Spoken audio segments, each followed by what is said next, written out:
UP समेत 4 राज्यों में चुनाव परिणाम आ चुके हैं। जहां यूपी में प्रचंड बहुमत के साथ बीजेपी की सरकार बनी, वहीं यूपी में मिली शानदार विजय को लेकर शिवराज सरकार के मंत्रियों ने जनता का आभार जताया। राज्यों के चुनाव में भारतीय जनता पार्टी ऐतिहासिक विजय की ओर बढ़ रही है। 4 राज्यों में महाविजय हो रही है। यह विजय हमारे प्रधानमंत्री श्रीमान नरेंद्र मोदी जी के प्रति, जनता के विश्वास की विजय है।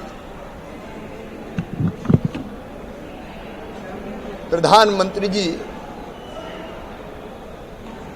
में जनता विश्वास तो करती है, उनको श्रद्धा की दृष्टि से देखती है, भक्ति के भाव से देखती है। और माननीय प्रधानमंत्री जी ने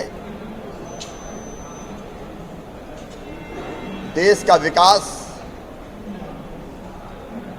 गरीब कल्याण की योजनाएं और समाज के हर वर्ग का कल्याण,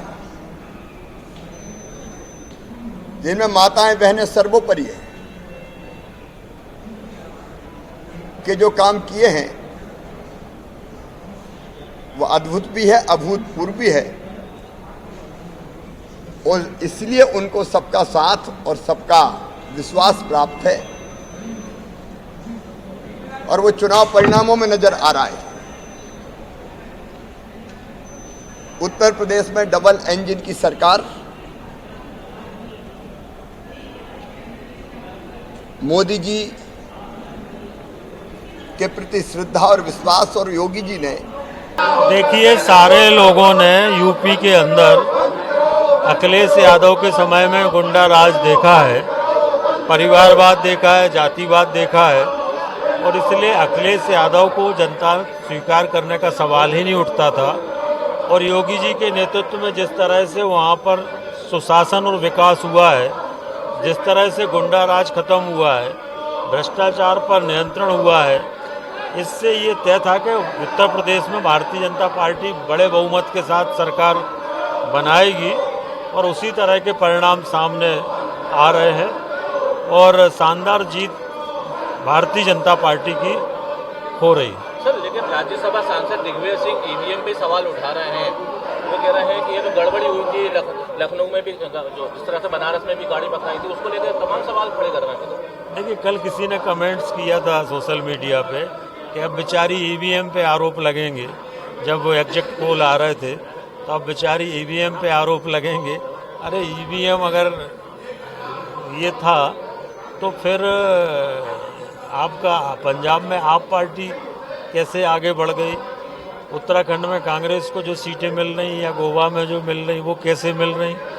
और इसलिए ये आत्मचिंतन करें। ईवीएम पे आरोप लगाते लगाते ईवीएम तो बनी रहेगी, पर कांग्रेस खत्म हो जाएगी। देश के 4 राज्यों में प्रधानमंत्री नरेंद्र मोदी जी के सफल नेतृत्व में, भारतीय जनता पार्टी के अध्यक्ष नड्डा जी के सफल नेतृत्व में, भारतीय जनता पार्टी के पूर्व अध्यक्ष भारत सरकार के गृह मंत्री अमित शाह जी के सफल नेतृत्व में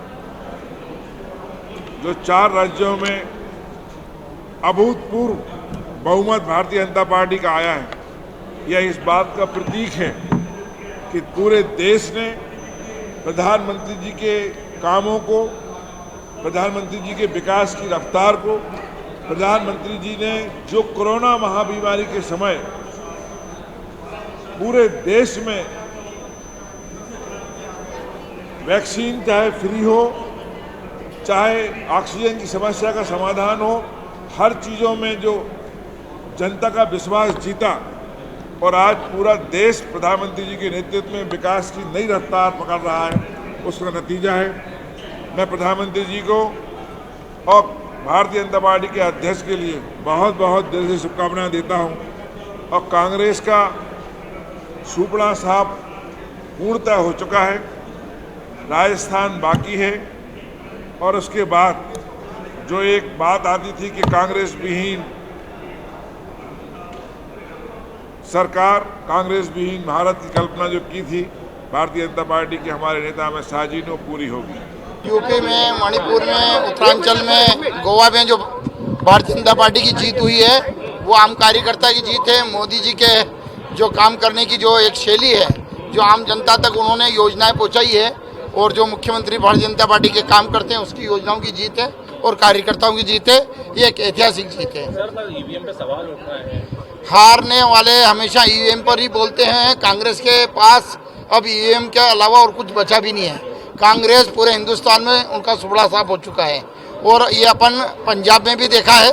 जब पंजाब में उनकी खुद की सरकार थी, आज उनकी हालत क्या है, उत्तर प्रदेश में क्या है, गोवा और मणिपुर और उत्तरांचल में क्या है, ये अपन ने देखा है। उत्तर प्रदेश, उत्तराखंड, मणिपुर, गोवा में चारों तरफ कमल ही कमल खिल रहा है। भारतीय जनता पार्टी की विजय हो रही है प्रधानमंत्री नरेंद्र मोदी जी के नेतृत्व में, और उत्तर प्रदेश में मुख्यमंत्री आदित्यनाथ योगी जी के नेतृत्व में मोदी और योगी की जोड़ी ने जनता का दिल जीता, विश्वास जीता, विकास किया। उत्तर प्रदेश में जो प्रचंड जीत हुई है उसका एक विशेष कारण है कि वहाँ जो गुंडा राज था, आतंक का राज होता था, उसको खत्म किया है और जनता को सुरक्षा दी है और इसलिए जनता ने प्रचंड बहुमत से भारतीय जनता पार्टी को जिताया। साथ ही हमने विकास भी किया है। सत्ता परिवर्तन से व्यवस्था परिवर्तन करके दिखाया है।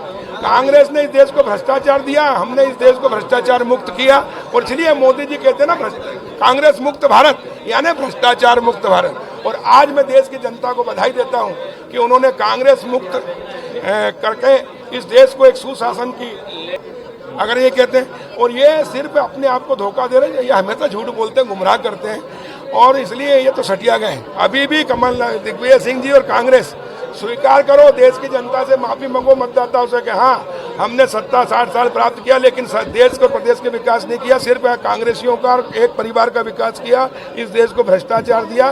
माफी मांगो, तब जाकर तुम थोड़ी बहुत वापस जिंदे हो सकते हो, नहीं तो खत्म। हम वेंटिलेटर पे नहीं थे, अब तो हमेशा के लिए कांग्रेस खत्म। देखिए, ये हमारे सबके लिए बड़ी सौभाग्य की बात है। यशस्वी नेतृत्व हम बीजेपी के साथ है। माननीय नरेंद्र मोदी जी ने जिस ढंग से विश्व पटल पे अपनी पहचान बनाई है, यही कारण है कि लगातार 2014 के बाद से कोई हमारा ऐसा अवसर नहीं आ रहा है जब देश ने अपने नेतृत्व को कहीं किसी दृष्टिकोण से कहीं उनकी उम्मीदों पे खरे नहीं उतरे। मुझे इस बात की अत्यंत प्रसन्नता कि भगवान श्री राम के मंदिर के बाद तो जिस ढंग का परचम लहराया है और हम सब देख रहे हैं कि देवभूमि उत्तराखंड हो या कोई और जगह हो, ये अलग बात है कि कांग्रेस अपनी लगातार जमीन खोती जा रही है और फिर एक नया रिकॉर्ड बना कि कांग्रेस ने अपनी बनी बनाई 10 साल की सरकार अपने हाथ से खोदी। तो ये कांग्रेस को आत्मावलोकन करने का मौका है, वो अपना आत्मावलोकन करे।